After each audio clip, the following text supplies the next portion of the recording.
বিসমিল্লাহির রহমানির রহিম। ভাই ও বোনেরা, যে যেখান থেকে আমাকে দেখছেন এবং শুনছেন, আপনাদের সবাইকে আমার সালাম, আসসালামু আলাইকুম। আশা করি আপনারা ভালো আছেন, আমিও ভালো আছি। UK property gossip by Tasmina YouTube চ্যানেলের পক্ষ থেকে জানাই শুভেচ্ছা। আজ নভেম্বর মাসের 12 তারিখ মঙ্গলবার 2024। এই মুহূর্তে লন্ডনের তাপমাত্রা আছে 9 ডিগ্রি সেলসিয়াস। আজ আমি আপনাদের সাথে বাংলাদেশের একজন উপদেষ্টা জনাব মোস্তফা সরোয়ার ফারুকী ওনাকে নিয়ে কথা বলতে চাচ্ছি। তবে মোস্তফা সরোয়ার ফারুকী ওনাকে নিয়ে কথা বলার আগে আপনাদের লন্ডনে আজকে এই মুহূর্তে রাস্তার কি অবস্থা একটু দেখিয়ে নেই। এভাবেই গাছের পাতাগুলো সব এক এক করে ঝরে ঝরে পড়ে যাচ্ছে। বেশ ঠান্ডা পড়ে গেছে। তারপর হচ্ছে আবহাওয়ায় দেখাচ্ছে যে যুক্তরাজ্যে আগামী 18ই নভেম্বর সোমবার থেকে তুষারপাত হওয়ার সম্ভাবনা আছে এবং এই তুষারপাত যুক্তরাজ্যের অনেক জায়গাতেই হওয়ার সম্ভাবনা আছে। সেক্ষেত্রে ধারণা করা হচ্ছে যে লন্ডনেও তুষারপাত হতে পারে এবং তাপমাত্রা 2 ডিগ্রি সেলসিয়াসের নিচে হয়তো নেমে যাবে। যা হোক, এবার মূল বিষয়ে চলে আসি। আজ আমি আপনাদের সাথে কথা বলার শুরুতেই যে কথাটি দিয়ে শুরু করতে চাচ্ছি সেটা হচ্ছে যে বর্তমানে বাংলাদেশে যে অন্তর্বর্তী সরকার আছে, এই সরকারের যিনি সম্মানিত প্রধান উপদেষ্টা আছেন জনাব ডক্টর মোহাম্মদ ইউনূস, এই ইউনূস সাহেব যখন প্রধান উপদেষ্টার শপথ গ্রহণ করে প্রধান উপদেষ্টা পদে অধিষ্ঠিত হয়েছিলেন, হওয়ার পরে তিনি একটি বক্তব্য প্রদান করেছিলেন এবং সেই বক্তব্যে তিনি স্পষ্ট বলেছিলেন যে বাংলাদেশে বর্তমান যে অন্তর্বর্তী সরকার এখন আছে এটি হচ্ছে বিপ্লবী সরকার। আর এই বিপ্লবী সরকারের উপদেষ্টা তারাই হবেন জনগণ যাদেরকে চাবেন, অর্থাৎ বাংলাদেশের জনগণ যে লোককে উপদেষ্টা হিসাবে চাবে তারাই কিন্তু উপদেষ্টা হবেন। তো এখন আমার প্রশ্ন, এই যে ফারুকী সাহেবকে যে উপদেষ্টা হিসাবে শপথ করানো হলো, উনি করলেন উপদেষ্টা, এখন উনি হলেন, বাংলাদেশের বিভিন্ন মহলে এটির আলোচনা চলছে, সমালোচনা চলছে, নিন্দা চলছে, ক্ষোভ চলছে।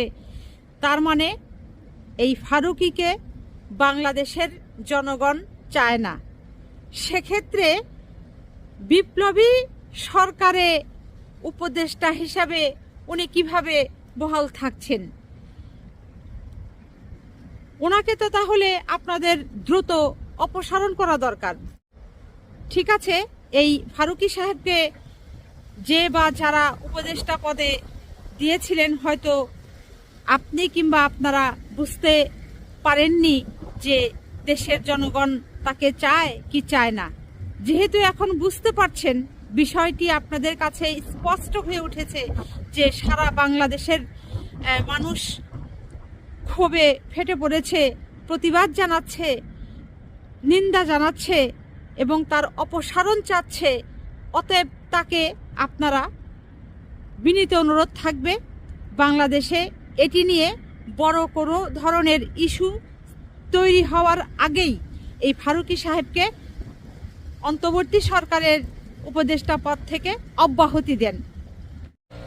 বাংলাদেশের চলচ্চিত্র নির্মাতা জনাব এই ফারুকী সাহেব, উনি যখন বাংলাদেশে বর্তমানে অন্তর্বর্তী সরকারের উপদেষ্টা পদে যোগদান করেছেন, এরপর থেকেই নানা মহল থেকে আলোচনা, সমালোচনা, প্রতিবাদ, নিন্দা এগুলো শুরু হয়ে গেছে। তো বিষয়টা হচ্ছে এরকম যে এই ফারুকী সাহেবকে অন্তর্বর্তী সরকারের যে উপদেষ্টা পদে উনি এখন বহাল হয়েছেন, এই পদে জনগণ তাকে অ্যাকসেপ্ট করতে পারছেন না, মেনে নিতে পারছেন না, তাকে উপদেষ্টা হিসাবে দেখতে চাচ্ছেন না। এই মোস্তফা সরোয়ার ফারুকী, ওনার সম্বন্ধে বাংলাদেশের জনগণ ভালো করেই জানে যে উনি হচ্ছেন আওয়ামী লীগের 1 নাম্বার চামচা, সোজা বাংলায় চামচা। কারণ হচ্ছে এই গত দীর্ঘ 15-16 বছর যখন আওয়ামী লীগ বাংলাদেশে শাসনের নামে শোষণ করেছে, তখন এই মোস্তফা ফারুকী কিন্তু কোনো দিন কখনোই তাদের বিরুদ্ধে, অন্যায়ের বিরুদ্ধে সোচ্চার ছিলেন না, কথাও বলেননি। বরং নিজে এবং তার স্ত্রী তিশাকে দিয়ে দুজনে মিলে এই সরকারের পক্ষে পক্ষে পাইলে পাইলে থেকে কথা বলে নাটক করেছে, পূর্ণদৈর্ঘ্য সিনেমা তৈরি করেছে, নিজেদের পকেট ঠিকমতো ভারী করে নিয়েছে। এই সুকৌশলী, এই সুচতুর ধূর্ত ফারুকীকে বাংলাদেশের জনগণ অন্তর্বর্তী সরকারে উপদেষ্টা হিসাবে আর 1 সেকেন্ডও দেখতে চায় না। বিষয়টি ভেবে দেখুন এবং অতি সত্বর এই ধূর্ত সুচতুর ফারুকীকে উপদেষ্টার পদ থেকে অপসারণ করিয়ে দিন। না হলে কিন্তু এটির দায়ভার আপনাদেরকেই নিতে হবে। কারণ হচ্ছে এই ফারুকী এবং তার স্ত্রী তিশা উভয়ে মিলে এই 15-16 বছর শেখ হাসিনার চামচাগিরি করেছে। এখন আবার বাংলাদেশে জুন, জুলাই, অগস্ট 2024-এ যে গণ আন্দোলন হয়েছে, ছাত্র অভ্যুত্থান হয়েছে, এই গণবিপ্লবের ফলে যে সরকার এসেছে, এই সরকারে আবার তিনি কুমতলব এঁটে সুই হয়ে ঢুকে কুড়াল হয়ে আপনাদের কুপিয়ে কুপিয়ে বের হবে। কাজেই সাবধান, এই ফারুকী হতে সাবধান। কারণ ফারুকী হচ্ছে বাংলাদেশের আওয়ামী লীগের 1 নাম্বার, শেখ হাসিনার এজেন্ট, আওয়ামী লীগের এজেন্ট। বনের পশুরা যেমন বনে সুন্দর, শিশুরা যেমন তার মায়ের কোলে সুন্দর, ঠিক আছে, আমি এই ফারুকী সাহেবকে অশ্রদ্ধা, অসম্মান করছি না। উনি যে জগতের মানুষ, উনি যে পেশার মানুষ, উনি ওখানেই থাকুক, ওখানেই থেকে উনি কাজ করুক। ওনাকে বাংলাদেশের উপদেষ্টা পদে বাংলাদেশের মানুষ, বাংলাদেশের বিপ্লবী ছাত্র জনতা 1 মিনিটও আর দেখতে চায় না।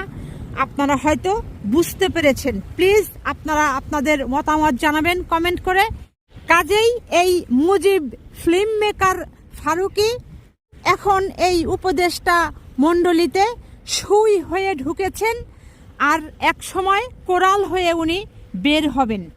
এখানে আরও একটি বিষয় কিন্তু উঠেছে যে এই উপদেষ্টা পদে যারা নিয়োগপ্রাপ্ত হচ্ছেন, এই নিয়োগকারী কারা, কারা নিয়োগটা করছেন, এখন তো ভেবে দেখার বিষয়। যারা নিয়োগ করছেন তারা কি এই বিপ্লবী ছাত্রদের পক্ষে নাকি বিপক্ষে?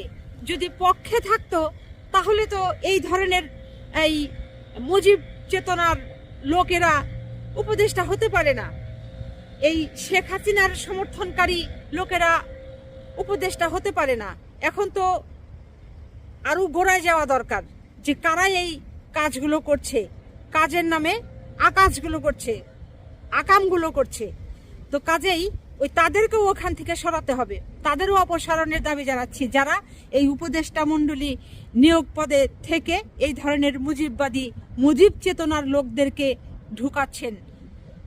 বাংলাদেশের যারা সাধারণ মানুষ আছে তারা বোঝে, তারা যে বোঝে না তা না। যদি তারা বোঝে না এটি আপনারা ভাবেন, আপনারা ভুল করবেন। বাংলাদেশের মানুষ এখন বোঝে। এই ফারুকীর তার যে ওয়াইফ তিশা অভিনেত্রী, তাকে দিয়ে শেখ মুজিবুর রহমানের ওপর যে চলচ্চিত্র নির্মাণ করা হয়েছে, সেই চলচ্চিত্রে শেখ মুজিবুরের বইয়ের ভূমিকায় তিনি অভিনয় করেছেন। তো সেই লোকগুলো আবার কি করে এই ছাত্র বিপ্লব হয়েছে, এরপর অন্তর্বর্তী সরকার এসেছে, সেই সরকারের আবার উপদেষ্টা হয়। তার মানে তো মনে হচ্ছে যে এখানে একটা বিশাল চক্রান্ত কাজ করছে। মহা বিপদ সংকেত এটা আমাদের জন্য। এটি তো কোনোভাবেই অ্যাকসেপ্ট করা যাবে না, এটি তো কোনোভাবেই মেনে নেওয়া যাবে না। কাজেই অতি দ্রুত এই ফারুকীর অপসারণ দাবি করছি।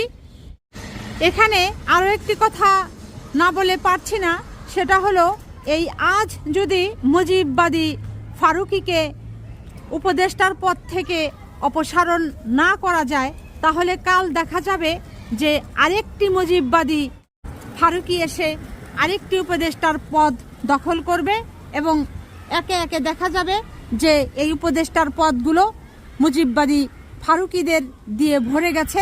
এরপর তারা কি করছে, তারা আবার দেখা যাবে যে বিপ্লবী ছাত্র ভাইদেরকে ফাঁসির দড়িতে ঝুলিয়ে দেবে।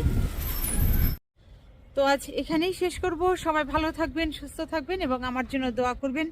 আমার এই চ্যানেলটিতে লাইক, কমেন্ট, শেয়ার এবং সাবস্ক্রাইব করবেন। আসসালামু আলাইকুম, আল্লাহ হাফেজ।